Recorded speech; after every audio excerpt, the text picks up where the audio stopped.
In 2019, a woman in Germany applied for a loan.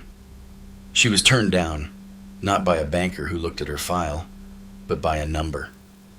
A score, generated by an algorithm she would never see, built on a formula the company refused to explain, even later, in court, calling it a trade secret. She'd done nothing wrong.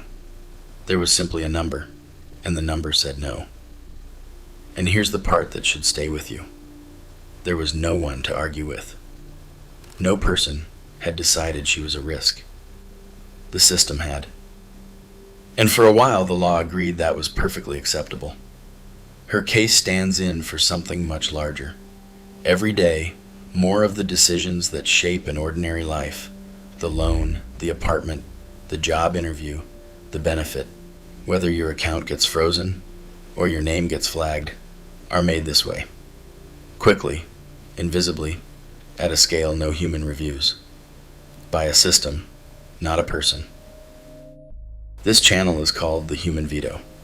Here's what that means, and why it's the most important thing you're quietly losing. For almost all of history, the big decisions about your life were made by other people. Flawed people, biased, slow, prone to bad days.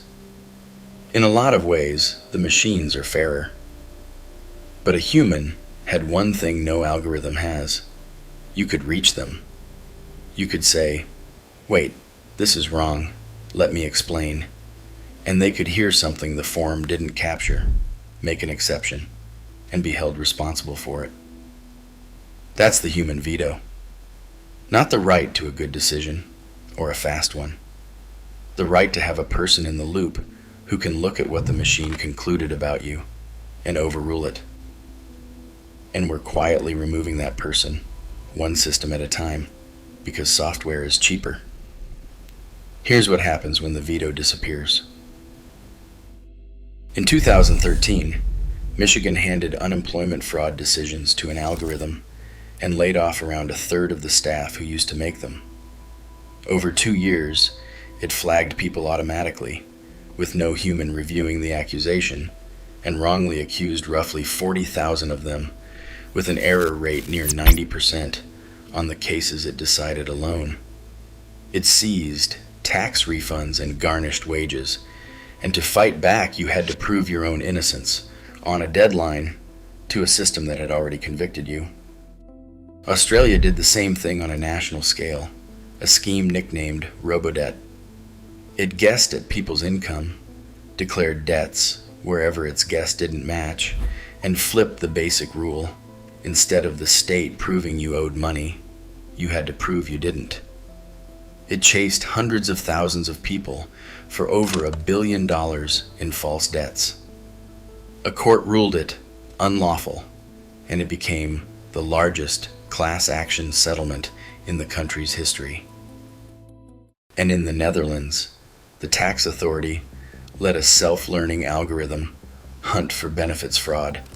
It taught itself to treat a second nationality as a red flag and targeted families who were poorer, browner, and less able to fight back. Around 26,000 were wrongly branded fraudsters. Parents were bankrupted. More than 1,000 children were taken from their homes. In 2021, when the scale of it came out, the entire Dutch government resigned. Now, the obvious objection: just put a human back in the loop. I wish it were that simple. There's a well-documented failure called automation bias. When a computer hands us an answer, we trust it and stop thinking. A human who just glances at the screen and clicks approve isn't a veto. They're a signature. It's real enough that Europe's new AI law names it directly and tells overseers that resisting it is part of the job. In Michigan, the cases with some human involvement had about half the error rate. Better, but half a catastrophe is still a catastrophe. And yes, machines are often more consistent than we are. But the veto was never a claim that humans are wiser on average. It's about two things a machine can't give you: recourse and accountability. A biased person decides one case at a time, and can be argued with and held responsible. A biased machine decides every case at once, identically and invisibly, baking the same flaw into 100,000 lives before anyone notices, and no one has to answer for it. Remember the first case. The company wouldn't even reveal how the score was calculated. The human veto isn't a demand for perfect judgment. It's a demand for a door you can knock on. Here's the hopeful part. The world is starting to insist on this in writing. European law already says you have the right not to be subject to a decision made solely by a machine when it significantly affects your life, and the right to a human's intervention, to state your case, to contest it. In 2023, a court took a hard line. If the machine's output is what really drives the decision, you can't launder it through a rubber stamp human and call it a human choice.